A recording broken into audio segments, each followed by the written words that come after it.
Unfortunately, up until now, the Trump administration has mounted an opaque and often chaotic response to this outbreak. I think Speaker Pelosi's incompetent, and I think she's not thinking about the country.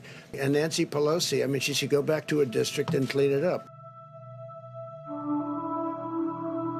So I think in the current political environment, we've become really polarized. It's become clear that, especially from the last election, people are really falling into these two very divided camps in our country right now and really have trouble interacting with one another and really are starting to have a lot of prejudice against one another. And so we are really interested in figuring out how do we kind of get rid of that polarization and still we're not trying to change people's attitudes. It's fine if people are different, but try to increase the acceptance that they have towards one another. My name is Macrina Cooper-White. I'm currently a PhD candidate in psychology, and I'm in the social psychology area, and specifically within that area, I study cognitive neuroscience. So within social neuroscience, I've been really interested in looking at whether or not there are certain ways to tell internal attitudes and beliefs that people hold without having to ask them via self-report. So we can take this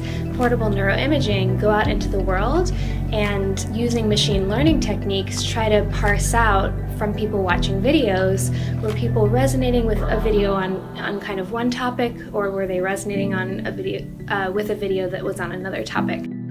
Latitudes of acceptance is another concept in psychology that I'm very interested in, and the idea behind latitudes of acceptance is saying, obviously we all hold our own opinions, but there's also this region around that opinion where I can sort of find other opinions in that space to be acceptable. But once you go beyond this sort of bubble that I find to be acceptable and you hold a very different view from me, that's where I start really not being able to understand where that person is coming from. I sort of lose an ability to empathize with them.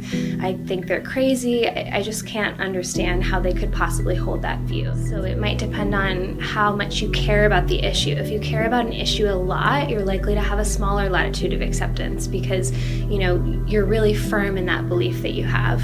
It also depends on who you're coming into contact with. So there's a lot of work in psychology suggesting that if you encounter people who hold very different views from you, as opposed to just kind of reading about them or something like that, it really humanizes the other person and you start having more acceptance for a wider range of views. Our politicians are very polarized as well, and so once they get into trying to collaborate with one another, it becomes very difficult because they can't understand one another's point of view. They're not willing to concede because it's become so much about who's right and who's wrong versus, can we come up with the best possible solution together. Many people in our field are really interested in trying to make the world better and trying to help people get along. It's obviously a lofty goal, but a lot of politics is about, can you get people to cooperate and really make decisions that are going to benefit everybody? And I think in psychology, we are all very interested in that goal. So we might go about it in a different way than people who are political scientists, but I think there is a lot of alignment there between us.